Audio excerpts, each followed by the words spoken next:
ਵਾਹਿਗੁਰੂ जी का खालसा वाहिगुरू जी की फतेह।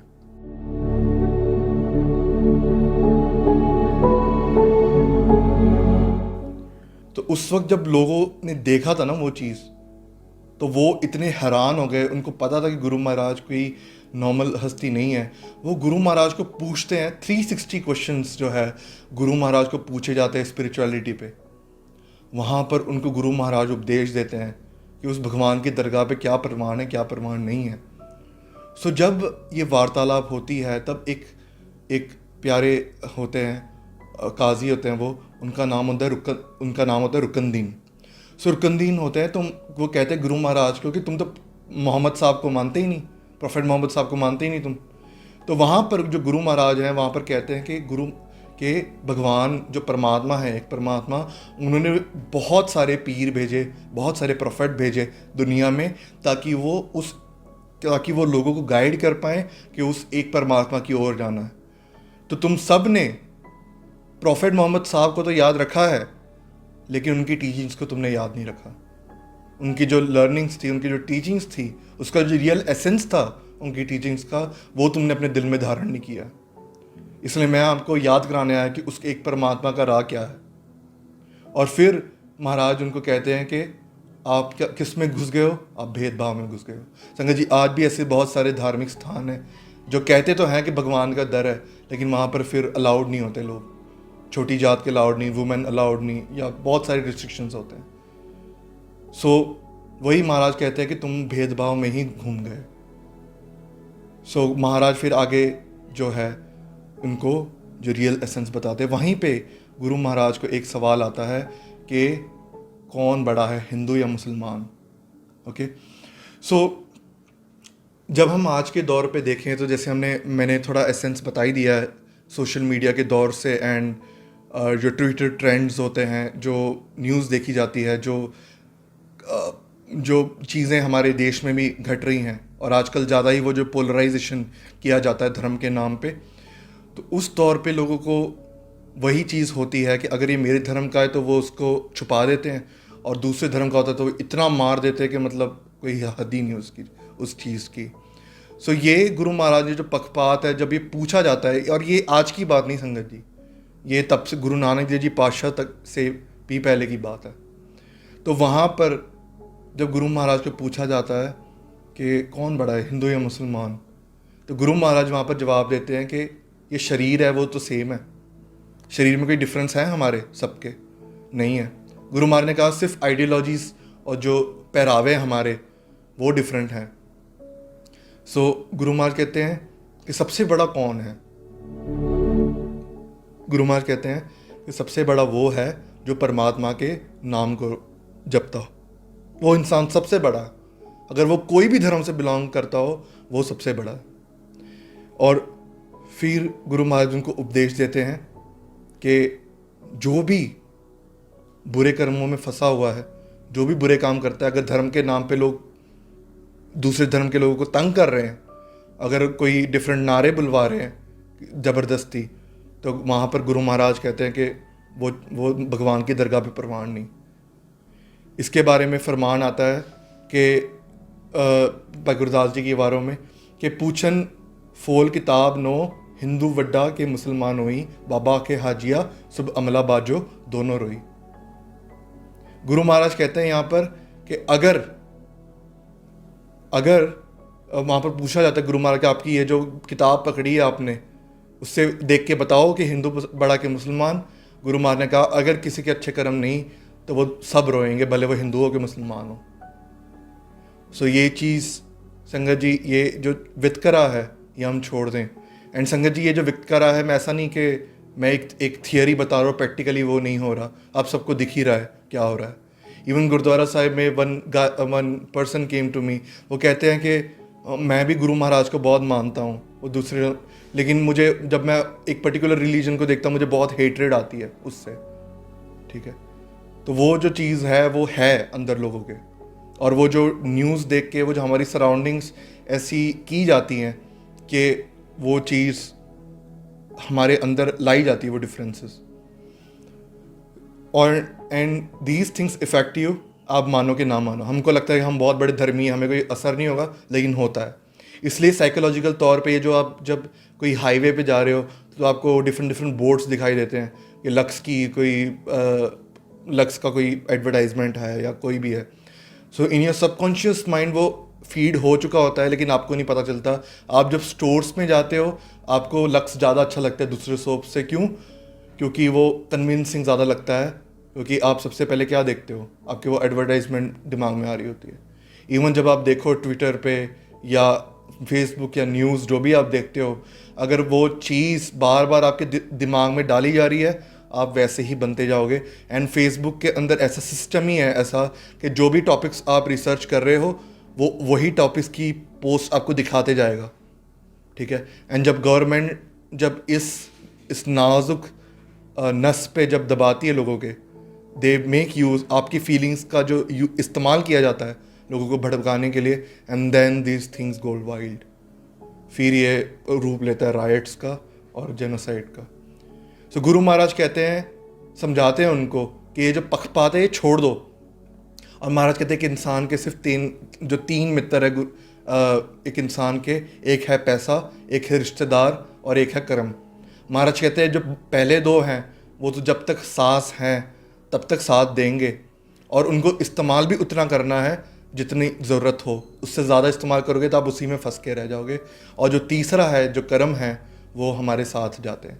शुभ अमला बाजो दोनों रही। और अगर हमने बुरे कर्म कमाए हैं तो भले वो हिंदू हो, मुसलमान हो, क्रिश्चियन हो या जो भी मत से बिलोंग करते हो, वो उनको रोना ही पड़ेगा भगवान की दरगाह में।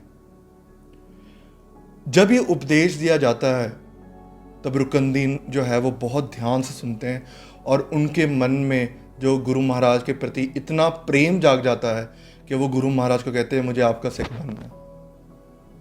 गुरु महाराज उनको समझाते हैं कि ये जो तुम अपने धर्म में पक्का हो, आप सच्चे मुसलमान बनो, क्योंकि तुम काजी हो, लोग बहुत रिस्पेक्ट करते हैं तुम्हें, तो इतना इन्फ्लुएंस है तुम्हारे इस एरिया में, तुम अपने धर्म में परपक रहो।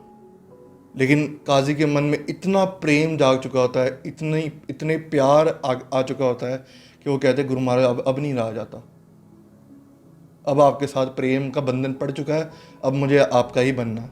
गुरु महाराज कहते हैं तुम्हें बहुत सारी मुश्किल उठानी पड़ेंगी, लोग आपको छोड़ेंगे नहीं।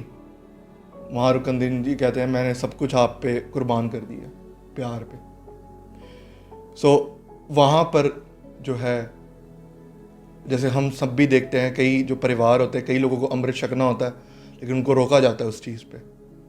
उनको रोका जाता है कि you belong to this religion, तुम क्यों बाल बढ़ा रहे हो, तुम क्यों ये चीज़ कर रहे हो। तो उस वक्त रुकनदीन के मन में इतना प्यार उमड़ चुका होता है कि वो चीज़ें, वो जो ख्याल है वो रुकते नहीं है। फिर महाराज कहते कि एक बाउल लेके आओ और एक पानी लेके आओ। तो संगत जी यहाँ पर फिर हम जैसे आज अमृत छकना होता है, खंडे पाटी की पौल होती है, वैसे ही पुराने ज़माने में चरण अमृत होता था। इस पे हमारी वीडियो भी है, Veer ji if you can share the link. So वहाँ पर आप देखोगे कि जब गुरु नानक देव जी पातशाह से गुरु तेग बहादुर जी महाराज तक चरण अमृत दिया जाता था। सो गुरु महाराज अपना चरण डालते थे पानी में, और फिर जब वो पीते थे तब वो उसको अमृत छकना कहते थे। तो वहाँ पर जो तजुद्दीन है जिसकी मैंने बात की अभी, हिस्टोरिकल एविडेंस, तो वो उन्होंने अपने आँखों से देखा कि जब रुकनदीन गुरु महाराज के चरण पड़ते हैं तो गुरु महाराज के चरण पड़ते ही वो, जब गुरु महाराज का जो पैर का जो अंगूठा होता है वो जैसे ही उसको चूसते हैं, एक तरीके से वो इतना सरेंडर हो चुका था इतने उनके मन में कि जैसे ही वो चीज़ करते हैं उनके मन में जो उनके जो अंदर के जो भी जो स्पिरिचुअल रेल्म्स है वो सब खुल जाते हैं। मतलब कुछ भी भेद नहीं रहता, उनको कोई सुध बुध नहीं रहती, वो पूरे एक्सट्रीम आनंद में चले जाते हैं। उनको कोई पता नहीं होता मैं कौन हूँ, कहाँ हूँ, वो पूरे आनंद में चले जाते हैं। जो मुख है वो पूरा लाल हो जाता है, वो पूरे सुध बुध उनको कुछ नहीं रहती। They going extreme bliss.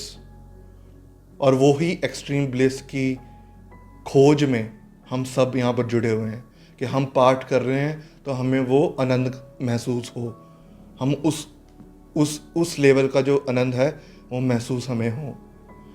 तो वहाँ पर जब वो देखते हैं कि वो पूरा, उनको कोई सुध बुध नहीं है, उनको कुछ नहीं पता, वो सिर्फ अपने आनंद में लीन हैं पूरे।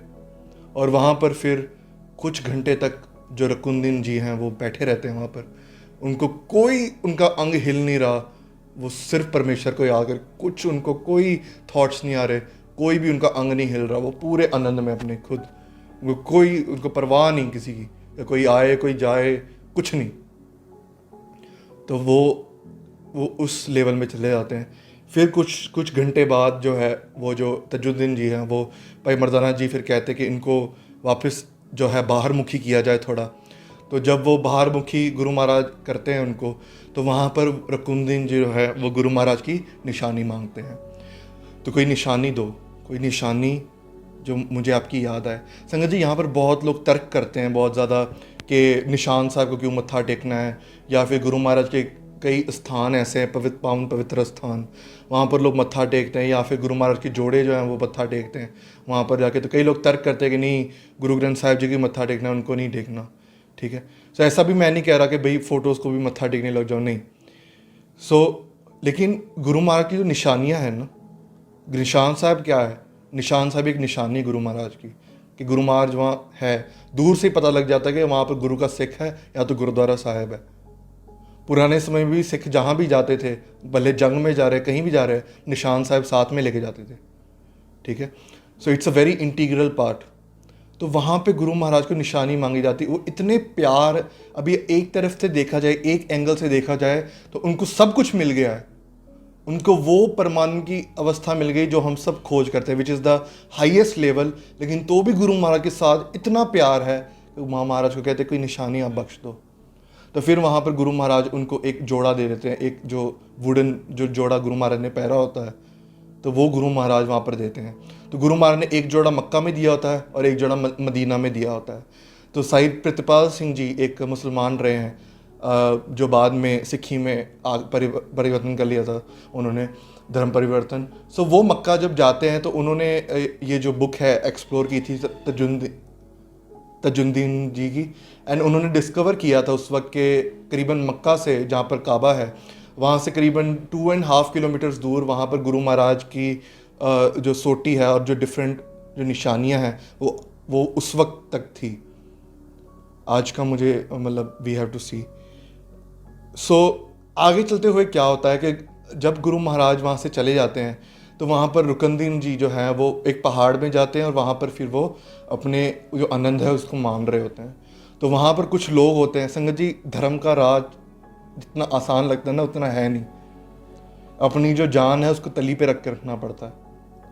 तो वहाँ पर रुकनदीन जी जो हैं वो परमानंद की अवस्था में वो पहाड़ पे अपने ही आनंद में लीन है, भगवान के एक में एक होके हैं वहाँ पर। तो वहाँ पर ये जो खबर है ये कोई उस वक्त के जो बादशाह होते हैं उनको पहुँचाते हैं कि ये जो एक रुकनदीन है वो वो गुरु महाराज का ही चेला हो गया, ये काफिर बन गया ये अब। तब उनको बुलाया जाता है और वहाँ पर उस वक्त की जो सज़ा दी जाती है, उस वक्त की सज़ा ऐसी होती थी संगत जी कि कई जगह पे समसर किया जाता था। समसर का मतलब ये कि एक गड्ढा होगा, वहाँ पर आपको नीचे थोड़ा दफनाया जाएगा आपका, कि ताकि आपका सिर्फ मुंह बाहर रहे या अपर पार्ट थोड़ा बाहर रहे, और वहाँ पर आपको पत्थर मार मार के आपको शहीद मारा जाएगा। तो वहाँ पर रुकनदीन जी को वहाँ पर बुलाया जाता है, उनको पत्थर मार मार के उनको वो बेहोशी की हालत में हो जाते हैं, वो बेहोश हो जाते हैं। और बेहोश जब हो जाते हैं तो वहाँ पे जब बेहोश हो जाते हैं तो वहाँ पर एक उसूल था उस वक्त के बादशाहों का कि जब किसी को मारा जाता था तो उनको आखिरी एक मैसेज देने का मौका मिलता था कि आपको क्या लगता है कि आपने जो पाप किया है उसका आपको पश्चाताप है कि नहीं। आप एक काजी हो, आपने ऐसा काम किया, अब एक काजी से जो इतनी ऊंची पोजीशन है वहाँ से आप इस जगह पे आए जहाँ पर आपको पत्थर पड़ रहे हैं, तो आपको पछतावा है कि नहीं। तो तब रुकनदीन जी को होश में लाया जाता है और वहाँ पर उनको पूछा जाता है कि आपका आखिरी पैगाम क्या, आपका आखिरी मैसेज क्या है।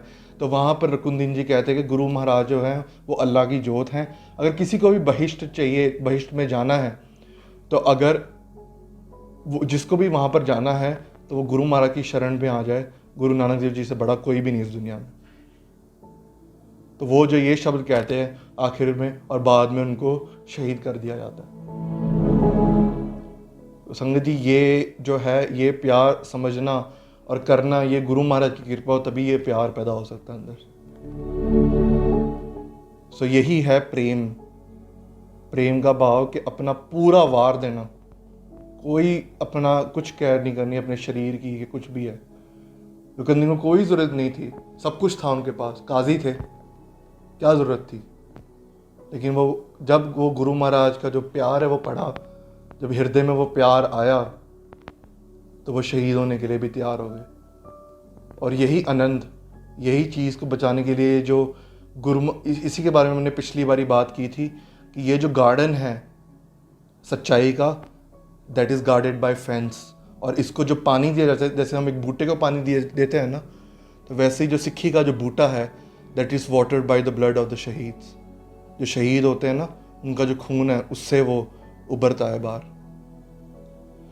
सो उनको शहीद कर दिया जाता है।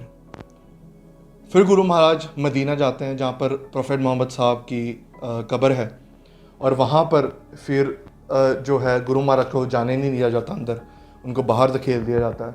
फिर गुरु महाराज कहते हैं कि मर्दानिया रबाब छेड़ बाणी आई है। और वहाँ पर फिर जो गुरु महाराज को इसलिए जाने नहीं दिया जाता क्योंकि वो एक मुसलमान नहीं होते। और सेकेंडली वो कहा जाता है कि ये जो प्रोफेट का मुकाम है, मुकाम। सो मुकाम के मतलब संगत जी दो मतलब निकलते हैं। एक तो होता है कि जब हम यात्रा कर रहे हैं, कहीं हम कोई जर्नी में हैं, तो बीच में अगर कोई हम स्टॉप ले रहे हैं तो उसको मुकाम कहा जाता है। और दूसरी तरफ मुकाम उसको भी कहा जाता है कि जहाँ पर हम परमानेंटली, जहाँ पर हमारा ठहरा हुआ होता है। ठीक है, सो दो मतलब निकलते हैं मुकाम के। लेकिन ये जो मुकाम जो प्रोफेट मोहम्मद साहब की बात की है, सो वहाँ पर वो उन्होंने कहा कि यहाँ पर जो प्रोफेट मोहम्मद साहब है उनकी मुकाम है ये, मतलब कि it's like a permanent thing. तो वहाँ पर गुरु महाराज उनको बताते हैं कि मुकाम असल में है क्या। तो गुरु महाराज फरमान करते, श्री राग महला पहला कर दूजा, मुकाम कर कर बैसना नित चलना की धोख, मुकाम ता पर जानी है जा रहा नहीं चल लोक, दुनिया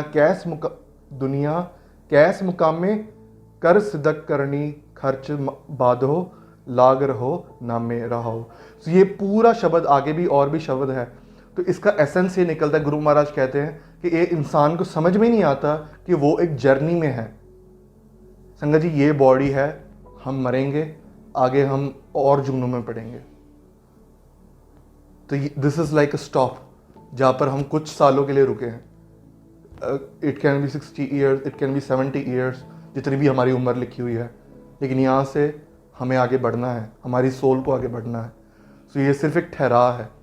इस ठहराव में करना क्या है, गुरु महाराज ने क्या है, जैसे हम एक ठहराव में करते क्या है, जब हम कहीं ठहरते हैं तो हम क्या करते हैं, हम सप्लाईज इकट्ठा करते हैं, खाने की चीज़ें इकट्ठे करते हैं ताकि वो जर्नी में आगे काम आए।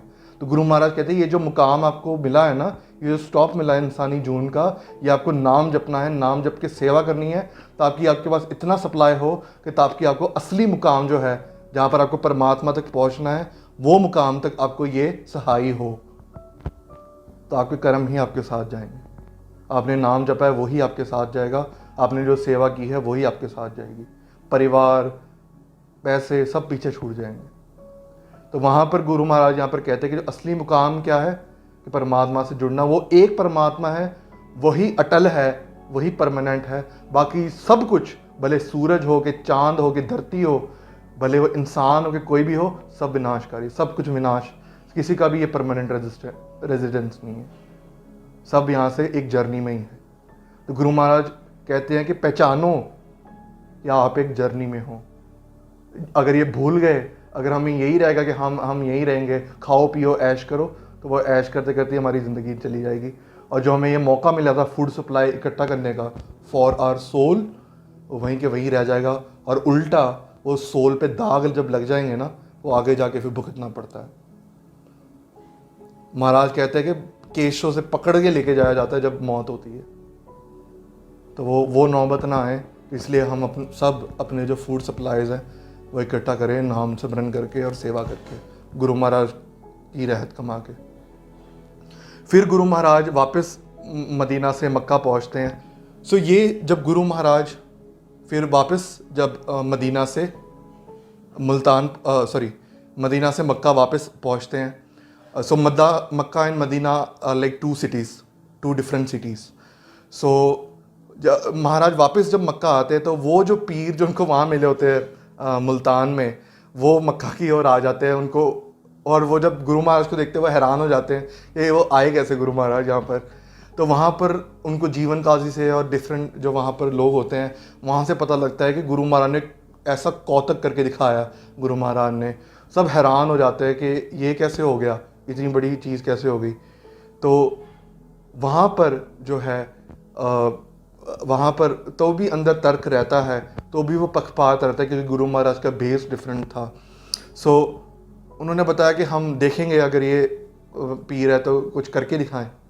और वहीं दूसरी तरफ जो है वहाँ पर संगत जी, जब हमें पता है कि जब कोई भी मुसलमान वीर नमाज अदा करता है तो उसके पहले वो हर नमाज अदा करने से पहले आइडियली एटलीस्ट वज़ू किया जाता है। वज़ू का मतलब कि आप अपने जो 5 अंग है, हाथ पैर, 2 हाथ, 2 पैर और मुंह जो है, वो एटलीस्ट वो धो के नमाज अदा की जाती है, नहा के अदा की जाती है। लेकिन आप जानते ही हो कि वो जो मिडल ईस्ट का जो रीजन है, दैट इज़ वहाँ पर पानी की बहुत किल्लत आती है वहाँ पर, और भाई मर्दाना जी भी बहुत प्यासे होते हैं। तो गुरु महाराज क्या करते हैं, वहाँ पर जो सोटा होता है, जो स्टिक होती है गुरु महाराज की, वो गुरु महाराज मारते हैं वो एक दीवार में। कई इतिहास में आता है कि काबा में ही मारते गुरु महाराज।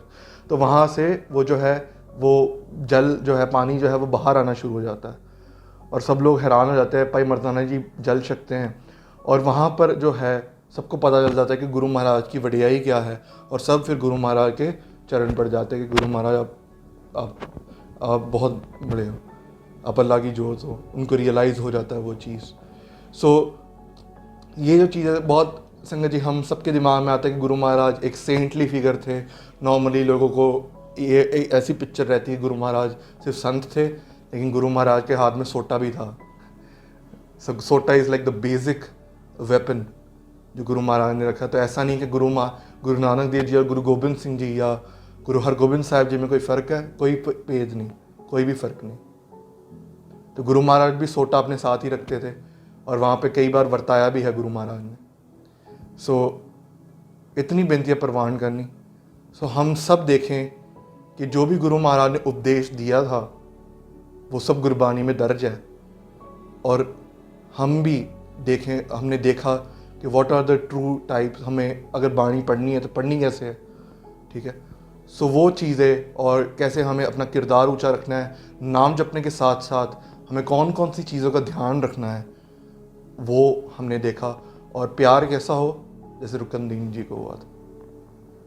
सो इतनी बेनतियाँ परवान करनी। दिस साखी आपके अंदर भावना भी लाएगी कि आपको कहाँ तक पहुँचना है। सो इतनी बेनतियाँ परवान करनी। बुला चुका ली खिमा। वाहिगुरू जी का खालसा, वाहिगुरू जी की फतेह।